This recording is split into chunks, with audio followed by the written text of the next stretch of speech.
Good morning, guys. Today I will be doing an updated day in the life of a home health nurse.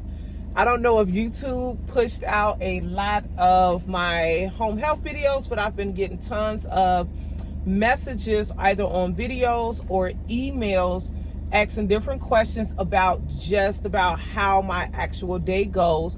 I do have a playlist, I believe. If not, I will link a few videos down and create a playlist in the next few days. But for some reason, I do believe I have a day in the life of a nurse playlist. I'm dropping off my daughter right now. We're going to get our day started. If you are new to the channel, my name is Tawanda. I am a home health admissions nurse. I admit patients only for a home health company. I work 3 days a week. And yeah, that's what I do. I do not case manage patients. I do not follow them to the end of their care. That is not my heart's desire. So we're going to talk about my admission day. I'm in the process of dropping my daughter off at school. So we're going to get her dropped off and I'll get my day started. All right, baby girl, have a good day. You got everything? Mm-hmm. All right, get your crossbody. Oh, you got it. Bye. You got your water bottle. Mm-hmm. And nothing is after school and no student council this morning. No water bottle, but I'll be fine. You forgot your water bottle? I'll be fine though. You sure? Mm-hmm. I may. You want one of those water bottles right there, a regular water bottle? No, it's okay. Alrighty, baby. Have a good day. Bye. Bye. Honey, I can't believe she forgot her Stanley, because she a Stanley girl. Okay, guys, so I get a lot of questions about my position itself. I will say that my position is somewhat unique. Within my company, there's only 2 positions like mine and one other nurse that exists within our company. Most companies are usually looking to hire case managers, because with the case manager, they get a person that will admit patients, complete the SOC, as well as follow the patients to the end of care, end of episode, until they are discharged from the company. Okay, I have had people that I've shared about my company with and my unique position, and they have went on and got hired as in PRN roles. And I do know one person that did get hired in a part-time role. My position, in my opinion, this is just according to Tawanda, in my opinion, you would need a significant amount of experience with the SOC, with the start of care itself. I would not accept the position as a starter care admission nurse as my first job, and I have no experience doing SOCs. That's just my personal opinion. I take up to, but then again, depending on if you got this job with your company, depending on how much money you want to make, how much money they're willing to pay, a lot of things goes into, different details about salary and expectations and different things like that. I take up to 5 patients, okay? That's 5 starter cares. And that is one of the reasons why I say that you would need a lot of skill and a lot of understanding of the OASIS to do a position such as this. Is it doable? Absolutely. I could do it at this point with my eyes closed. But someone just coming fresh out of nursing school, coming from working in a hospital or clinic or something like that, it can be very challenging to you. The OASIS assessment can be very overwhelming until you get a good understanding of it, and it has the potential to drown you in the beginning. Stay the course. It's just like anything else. It's challenging in the beginning, and it gets easier and better with time. However, I do not recommend that my position be the first position that you would take in home health. Case management would be something that, even though I'm not big on case management, it's not my thing, it would be something because it would give you time to grow and develop your skills as far as your understanding of the actual OASIS itself.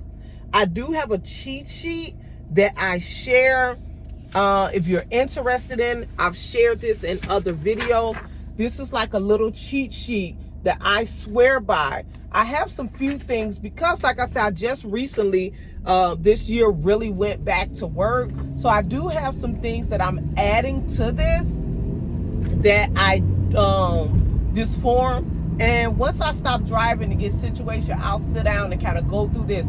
But this is like my Bible. I use this right in front of me at a glance. All of my notes are right there. And everything that I need to answer OASIS specific questions, or everything that I need to do a narrative to chart on the patient, to do the clinical narrative note, that's my nurse brain. It's my cheat sheet. It really helps me out. All right, guys, I've made it to my first patient's house. And what I typically do when I get to my first patient's house is I start my visit. This is my work bag. I have showed it in other videos. I have a little box that I keep it in. I'll show it to you all when I get back in the car. You should be keeping your work bag in a box, a storage storage container, something like that. It should just not be on the floor or on the seat or things like that. A lot of people keep it in the trunk of the car. Even if it's in the trunk of the car, it should have a designated space where it can stay as clean as possible. I have my patient folder, and I also have my little cheat sheet for my patient and my tablet. I keep several ink pens in my pocket. I like to have one that has a stylus on it because my patients have to sign the tablet. So in their little folder, they have a booklet as well that they sign. They sign 2 times in the booklet, and then they sign 2 times on my tablet. I'm going to head out and get to my patients to get to the start of the visit. Also, I don't know what you all are doing. Every company is requiring something else and something different.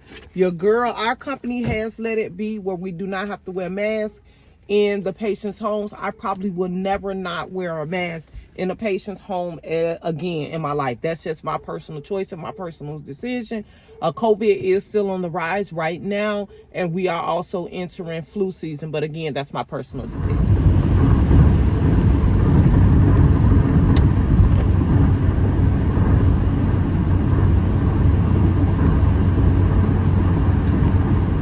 All right, guys, we're off and on to our next visit. What I will add, when I was talking about your bag prior being stored properly, there should be a barrier. So sometimes what people do, instead of using a box or a container, storage container type of situation, what they'll do is they will, I think y'all lopsided, y'all leaning with it, y'all leaning with it, rocking with it, leaning with it, rocking with it. But what they will do is use a plastic liner, like a big trash bag, and line their trunk or their back seat or somewhere that they're actually going to be positioning or putting their bag in. So that's a tip right there, to just create a barrier. It doesn't always have to be a box or a storage container. Okay, guys, I just finished my second patient for today. I'm not as sure if I mentioned to you all. I know I mentioned that I take up to 5 admissions. Today, I only have 4 admissions scheduled for today. It looks like maybe one of those patients does not want to be seen. I was not able to reach that patient yesterday evening. The patient's son did call me late last night. He kind of just left a message asking me to return his call, but I don't think he kind of said something about some appointments and different things like that, but we'll see. So I'm on my way to my actual 3rd patient, and my day is coming along. So yeah, I'll pop back in on you all in a little while. I'm gonna jump on the expressway. I think the commute to my patient is like 17 minutes. Commutes, that's a question that I often get asked. Commutes can vary. I see patients, I have a geographical area that I cover. I will occasionally go outside of that area if I'm asked, and if I feel like that it is reasonable, because I am a same day charter. I do all of my charting the same day. refer to your company's policy for charting. It varies with each company.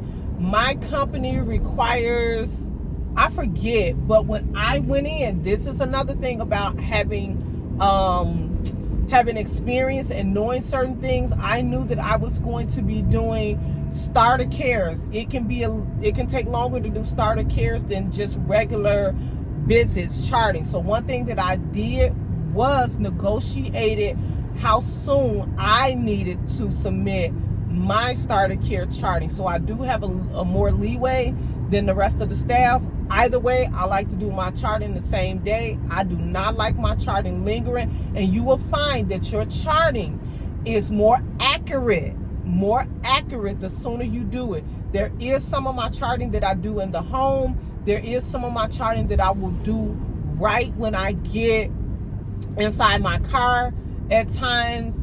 One thing that I always encourage people to do, if you can, do your vital sign charting. If you don't do nothing else, do your vital signs right in there, especially because most EMR systems requires that if you do enter your vital signs after a visit, just say you do it the next day, 2-3 days later, you also have to go in there and edit the time to make sure that the time matches up with the visit. So that's another reason why I really encourage people to do their charting for their vital signs in the home. Just a little tip. Hi guys, I have made it back home. I am going to wrap this video up.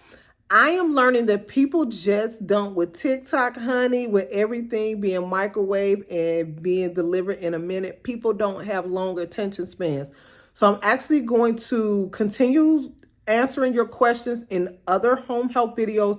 I'll be putting out a lot of short content answering specific questions that I have been getting in regards to home health, in regards to nursing, in regards to OASIS specific questions. I've been getting a lot of financing, budgeting, income, like questions like that. So look for some shorter videos to come. Maybe I'll do like in a little like vlog style, a little tinge of Vlogtober or something like that, but we'll see how I figured it out. But I'm a girl, it's back motivated and about to get the information out to you all because I have been busy. The summer kidnapped me and your girl is back. I got my daughter settled in school, so expect more content to be coming. If you have any specific questions, any ideas or topics that you want me to cover, hit it down in the comments. Until then,